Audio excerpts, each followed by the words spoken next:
Hello. In the previous videos, we've worked out how to find the solutions to an equation like that, creating our complementary function and our particular integral. But what we've been left with is these constants, these unknown constants, a and b.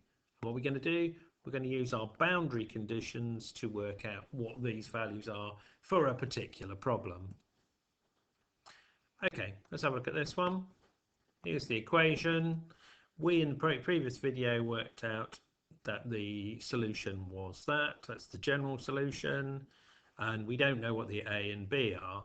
So what are we going to use our boundary conditions for? Well, typically these are initial conditions, and because we've got two unknowns, A and B, we need two facts about this curve, y versus x, and typically we do that by looking at our initial conditions. So when x equals 0, we might say that the actual value of the function is 0, and when x equals 0, we might say that the gradient is 0. Yeah, so it's all about our initial conditions. So if we sub x equals 0, y equals 0 into the equation above, we get this here, which simplifies down to that equation there. 0 equals a plus b plus 1. Now we need to know from the equation what the gradient function is. So I differentiate my equation here to get dy by dx equals this expression.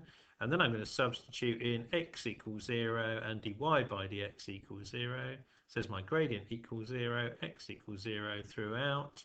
That simplifies to that equation there, 2a plus 3b plus 3 equals 0.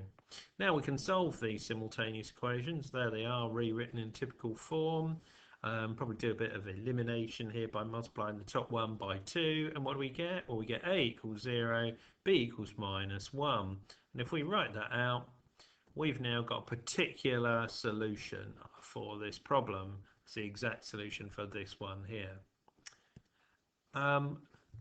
We use this quite a lot in mechanics and dynamics. So looking back on our simple harmonic motion setup, which we did right at the start, we've got no damping here, so we've just got spring, so it should just vibrate, simple harmonic motion.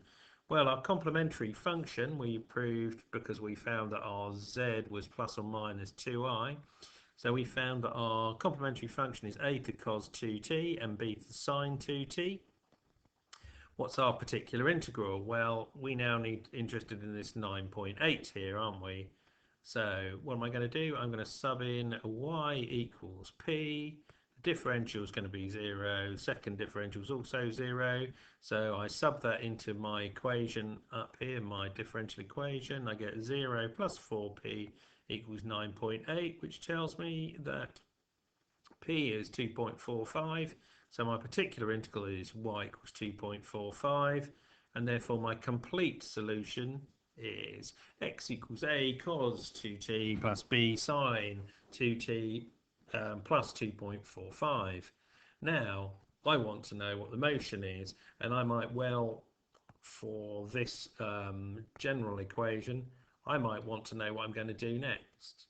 How it's going to move. So for that I need to know what my boundary conditions, and in this case I might say that I release that mass from rest with no extension on the spring. So I've basically got this set up here mathematically. T equals 0, x equals 0 and v equals 0. So what do? I substitute in first t equals 0, x equals 0, and I get 0 equals cos of 0 sine of 0 2.45. So I get that, which tells me that a equals minus 2.45. Good. And what's my second part of this? Well, I need to have a velocity equation, don't I? I know v equals dx by dt, so I can just differentiate my solution equation. Dx by dt is going to equal negative 2a sine 2t plus 2b cos 2t. Yep, those are the differentials. Sub in t equals 0, v equals 0, and what do I get? I get this equation here, 0 equals minus 2a sine 0 and 2b cos 0. So that just tells me that 0 equals 2b, so b equals 0. And if I substitute those back into my equation, Here I've got 2.45 there, I've got 0 there, so I get that equation there, x equals minus 2.45 cos 2t plus 2.45. So that's telling me, isn't it, that my solution here is that this is the motion of my mass, and it's oscillating around the equilibrium point 2.45, and it's oscillating with magnitude 2.45, and the omega for that is 2. So that's what we use these for. We get to solve lots of mechanics questions. So there you are. There's a summary of the whole setup.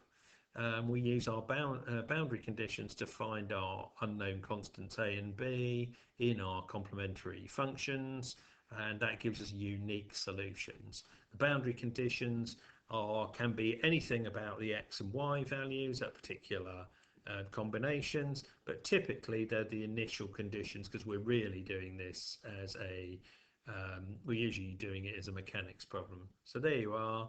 Best of luck.